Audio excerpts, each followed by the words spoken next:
Welcome back to another installment of Aw/No Sleep. Today, we have one from a new author, Jasper J. Stone. Title! I followed a woman to a private pool and I can't find the door. Thanks all that are watching out there in Masochist land. Please like and subscribe. Let's get into it. I hunt people down for a living, and I've never been afraid of anything in my whole life. Until now. I know. But stick with me here. I'm not going to dive into all the personal shit leading up to this story. Not because I'm worried about boring you. In fact, I think you'd probably love to hear it. I'm an interesting guy, but frankly, it's not your business. All you need to know is that I've always liked to fight, but fighting doesn't make money on the street, and I was tired of being broke. So I graduated to killing. And I took to it like a fish to water. I do it clean, and I never touch anybody who I wasn't hired to touch. I have contacts. People go to my contacts for requests. Not me. I'm no good with people anyway. And if I'm keen on the job, I take it. That's how this gig started. I don't quite know where to start a story like this, but it seems natural to begin like the day does, in the morning. I got a small place on top of a bistro called Virgo's. Sounds like a nice place from the name, I know, but it smells like hot dogs and cat piss. I don't mind. I'm only there to sleep, and when I'm sleeping, I can't smell at all. I rose early on Sunday. I saw the frost in the window, so I threw on a coat and walked quickly downstairs, dipping into Virgo's for a cup of coffee. I had a meeting. Early, Mike said. He ran the place. He always had something to say. I didn't think your coffin opened until 9. I laughed along with him. Some days you remember everybody else is getting by just like you, trying to make things pleasant, and other days you forget. That day, I remembered. Mike burnt the coffee, my reward for being nice. Next time he made a joke, I'd sock him in his fucking face. When I arrived, my contact was waiting for me. We didn't like to meet at the same place more than once every few months. This time, it was at the park. He was pushing his daughter on the swing set. As I got closer, I heard her ask her dad who I was. A friend, he said. Just a minute, honey. He walked over to the slide where I was waiting. She just sat there, sneakers dangling on the swing, too short to push the wood chips, turning her head like an owl to watch us. As I spoke to her dad, I kept glancing over his shoulder at her to smile. She didn't smile back. I had a stupid urge to make faces. I didn't. You got one of your own? He asked as he lit a cigarette. You shouldn't ask things like that, I said plainly. All right, he said, reaching into his jacket. Here. He handed me a sheet of paper with an address written on it. 5 o'clock. Get rid of this when you can. I nodded and waved goodbye to his daughter. She just kicked her feet and stared. My target was a woman. I don't often kill women, but I don't mind it. Every Saturday at 5 o'clock, this woman liked to go for a swim at an indoor pool. Winter, spring, summer, and fall.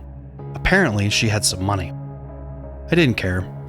I take it as a personal point of pride if I know absolutely nothing more about my targets than the bare necessities. Not from any moral code. I've killed plenty of people I know, even friends, but just plain lack of interest. It came as a surprise that this pool was located in an industrial district. I guess looking back, it should have been my first clue that something was off, but I won't kick myself over it. I've been sent to every corner of the city for work, from posh country clubs to crack dens, and the ultimate truth remains that anyone, and I mean anyone, is one mistake away from being dead. I still had some time, so I went back to my place to make some special preparations. I took a broom from the stoop of Virgo's in one hand and my duffel bag in another, and I trotted down the alley until I reached the dumpster. I sprang open the lid, and heard the scuttle of little rat paws as they scattered from the light. I swung the broom high from over my head and smashed down as hard as I could on a particularly looking fat dude who had his head stuck in a takeout box. He was still as a doormat. I opened my duffel bag to grab plastic gloves and a plastic bag. I scooped the guy up, sealed him in it, and threw him in my duffel bag along with my normal job materials: leather gloves, a length of wire, and a .32 handgun. I didn't expect I would need the gun, but I always took it with me. You might expect me to carry more, but it's not necessary. You wouldn't believe how easy it is to kill a person. I swiped a car, some ugly brown Kia, and drove downtown an hour early to scout the place out. From what my contact said, I expected it to be a dump, but when I parked between two old beater cars and saw the windowless storefront and the leaning letters in cracked blue paint that plainly read pool, I was sure I came to the wrong place. She was supposed to be driving a Mercedes, but I didn't see it anywhere yet. I wanted to go inside, at least to see the door, but I didn't want to be seen snooping. My contact had explained the layout well enough. See, she had a private pool inside, some special arrangement, down an employee hallway that was just behind the desk, locked with a special key. There was a room that was reserved just for her. My contact said that the door was the only entrance and only exit. No windows, not an ideal spot. Normally, I'd just kill her somewhere else. Her driveway or a grocery store parking lot, somewhere I could get away right after. But before I walked away from my contact, he grabbed my shoulder. One more thing, he had said. Get her in the pool room before she touches the water. Understand? Don't let her in the water. Another clue that things were off, and one so obvious he basically beat me over the head with it. As I sat there waiting, I wondered why it mattered so much that she stayed dry. I thought maybe they didn't want to drain the pool from the blood. But if that was the case, there wasn't any reason I had to be in the room, and certainly not before she swam. What difference did it make? Maybe the client hated her so much he wanted to deprive her of her joy before she entered, like some sort of Tantalus-style torment. Or maybe she was like a gremlin, just add water for an instant monstrous surprise. It didn't matter why it needed to be done this way, it only mattered that I did it. After a little while, the hum of the heater started and the lack of anything to do started to get me a little. Startled myself awake. The Mercedes was just arriving. I almost missed her. God damn it. What a monumentally stupid mistake on my end. I should have got a second coffee from Virgo's, burnt or not. I was acting nervous, how I used to back whenever I was green. Thinking back on it, maybe part of me knew how weird this job was. I watched her swing open the car door. She had no coat. She was wearing a translucent swim cover with a striped blue-white bikini underneath. Her skin was unreasonably tan. I could see the soft flecks of muscle in her legs as she swung out her sandaled foot and manicured toes. I will admit that I was stirred, but I don't let things get to me. She would make a beautiful corpse. I snatched the duffel bag from my passenger seat and I followed her inside. I caught the door just before it closed. The pool was worse inside than out. The floor was covered in cracked tiles with brown grout. The walls were weeping with humidity, and the towels folded on the shelves behind the desk were basically rags. The air was chlorine itself. To the left of the desk was the entrance to the main pool. I saw through the window that there were only 1 or 2 families inside. To the right was the locker room. And finally, behind the desk and straight down the hallway was a door. That's the one. My target was talking casually with the clerk when she noticed me behind her. I couldn't help but note the joy on his face. He was pretty into her. And if I can tell something like that, then it's really obvious. Oh, "You go ahead, sir," she said, and gestured me forward. I guess she didn't want people watching her sneak to the back. There was a sign above the desk, $12.50 for adults. I didn't want to pay that. Is it cool if I hit the locker room first?" I said, half to her, half to the clerk. "I really gotta use the bathroom." "Go for it, man," he said flippantly. As soon as he did, he seemed to forget I existed. "Thanks, bro," I said, flashing a surf's up gesture. Not sure why. My target laughed at that, and then they resumed their conversation as I walked into the locker room.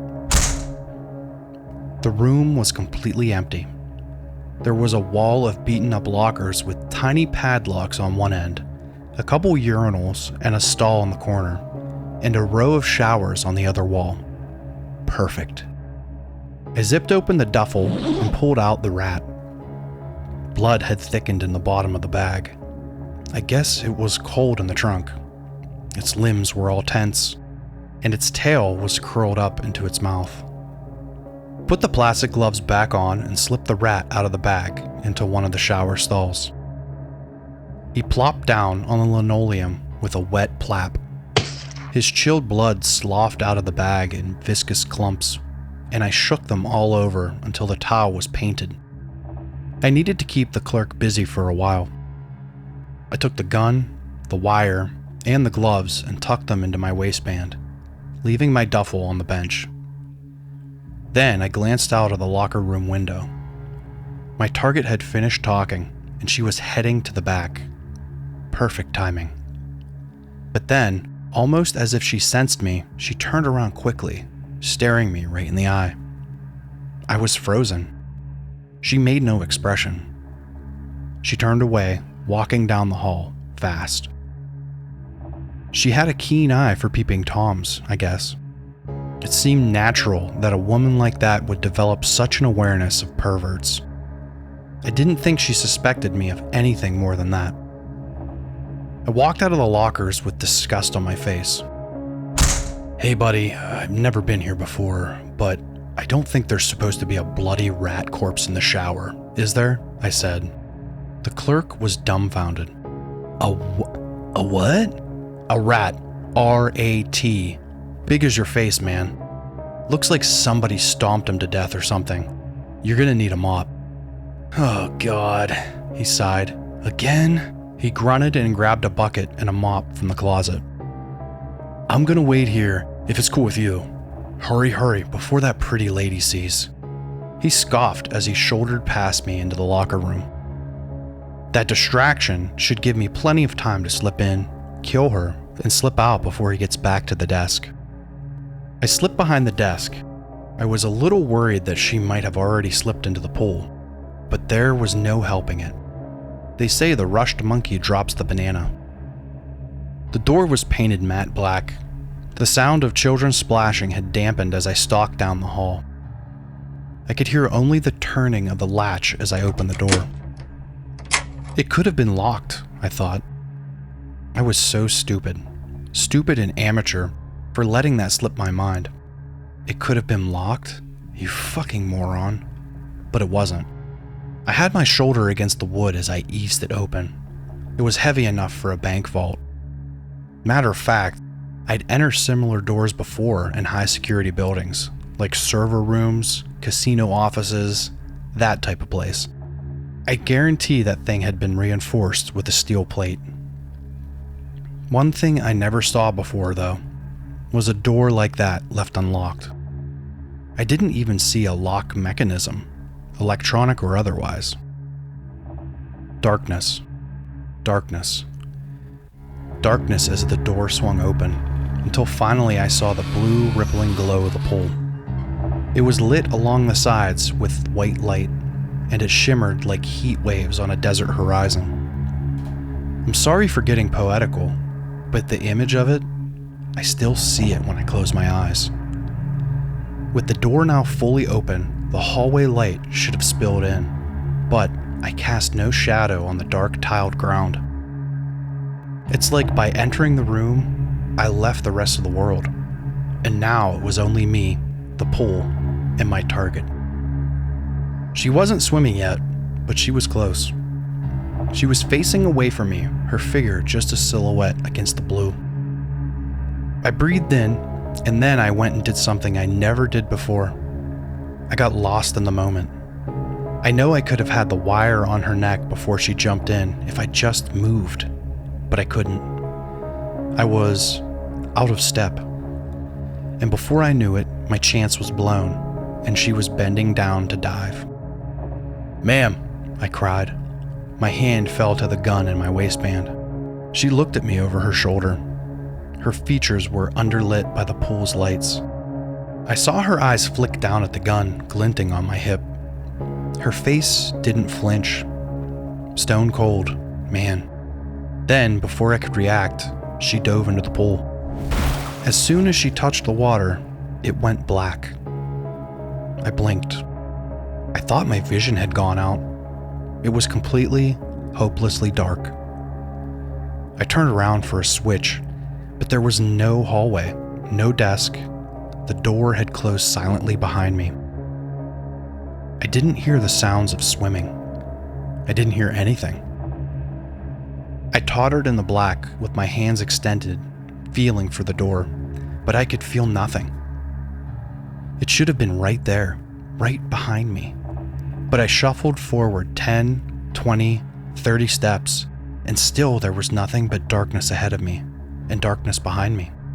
My breath quickened. I was starting to panic, I guess, but only a little.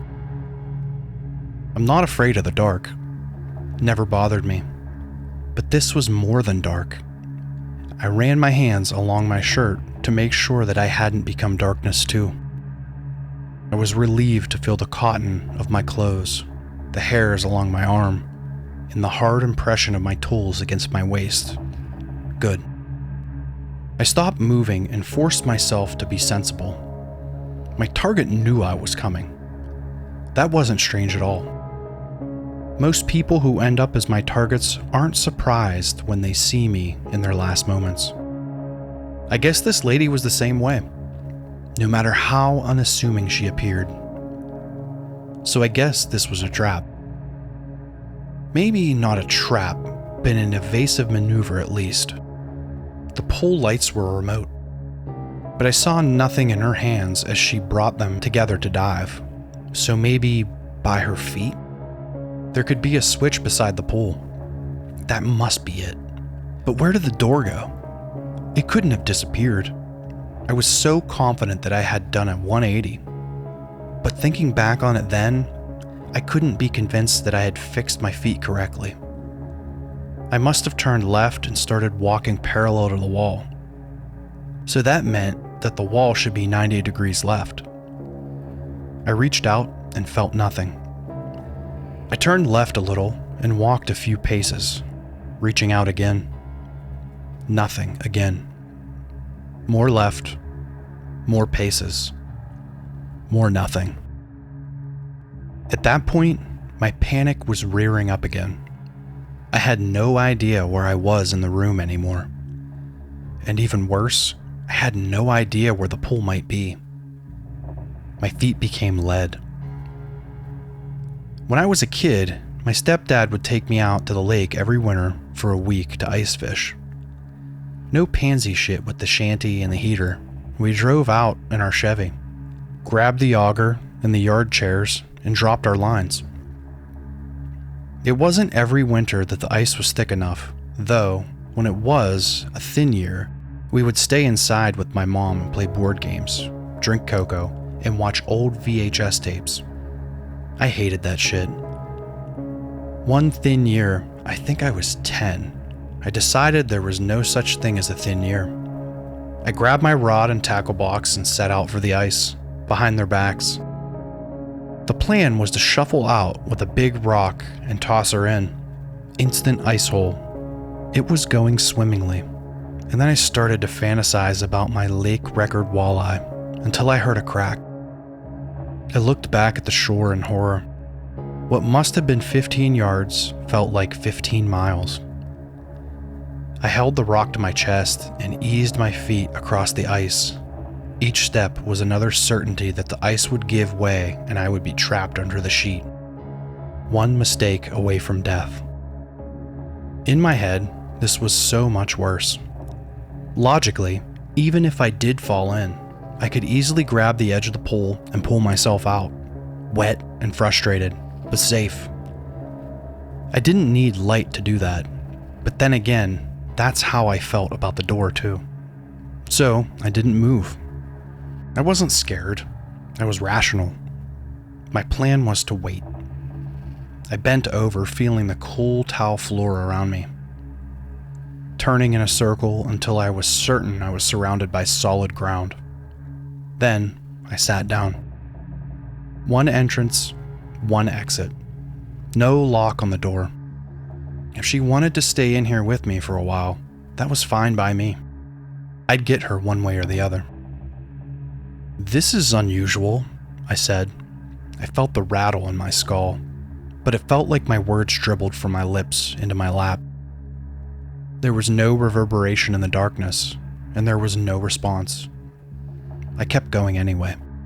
"I always liked the pool," I continued. "It's a nice smell, isn't it?" As soon as I said that, I realized that the chlorine smell was gone. I smelled nothing at all. Apart from the cold tile underneath me, I was in a sensory deprivation chamber. "It's a good place to die," I said. "Quiet." I started to feel stupid. I didn't know if she heard me, but I thought maybe she did. I decided to shut up. I was sure the clerk had cleaned the rat by that point. I began to consider how I might leave after I killed this lady. In the case that I found her in the dark, I would get her with the wire, or maybe just my hands. And then I'd go hunting for either the door or a little light panel on the floor. Even if I found neither, I figured the clerk would be in to check on her eventually. I would probably have to kill him too. Unfortunate. And, in the case that she made for the door, I would see the hallway light, and then I'd know where the door was. If she ran, I'd chase her, and I'd kill her, witness or not, and I'd skip town for a while. I'd done it before. I had a forgettable face. "I agree," she said. I straightened with a jolt. I looked everywhere, but I couldn't tell where the sound had come from. "There you are," I said joyfully. "I thought I lost you." "I thought I lost you too," she said. It seemed to come from all around me. I had her talking at least. "Do you always swim in the dark?" "Sometimes," she said, and this time, I thought I knew where she was. "You should try it. The water is fine tonight." "You're a quiet swimmer," I said as I rose slothfully to my feet. "Who said I was swimming?" she replied. It sounded like she was right in front of me, so close I could reach her. I swung out a fist wildly. Nothing. "Oh, that would have hurt," she laughed, now from somewhere else entirely. That made me nervous. Had she seen me? I couldn't hear anything but her voice, so surely she couldn't hear my swing. The image of her treading water in a clunky night vision headset almost made me laugh. Still though, I couldn't help but feel like our footing wasn't as even as I thought. Suddenly, I saw a light. The room remained covered in darkness, but the shape of the light was unmistakable. The door was open. I saw the shadow of her body against it. "Wait for me," I laughed. She didn't know it, but she had just lost the game. I began to run after her. She couldn't shut it on me now. I was too close. She had misjudged my position. And with the door revealed, it was over. It was only a few steps before I felt the water. I fell headfirst into the pool. The water rushed over my face and up my nose like a saline rinse, warm and salty. This was ocean water. My clothes clung to me as I thrashed to orient myself. I kicked and swam until my head broke the surface and I was treading water. No need to panic yet. I turned around and paddled for the ledge. Where did it go? Stroke after stroke and still nothing. The water was a pulsating ink. I turned around in the water. The light was still there. her shadow was still there too. "You're stuck with it tonight," she said, giggling to herself. The light began to thin into a sliver. Wait, I cried, spitting water out of my mouth frantically. Her voice came again, like it was inside my head. "Just keep swimming. Try not to let it find you." I could hear the smile on her face. With that, the light was gone, and I was alone in the dark water. Or so I hoped. Good story. I like it. I like the pool. Good concept. Haven't read anything like that yet. I think there's a part 2 to this. We'll get around to that. Appreciate everybody listening. Please like, subscribe, comment. Tell me what you want to hear. Do you know anybody that writes stories? I am the Big Green Masochist. Farewell.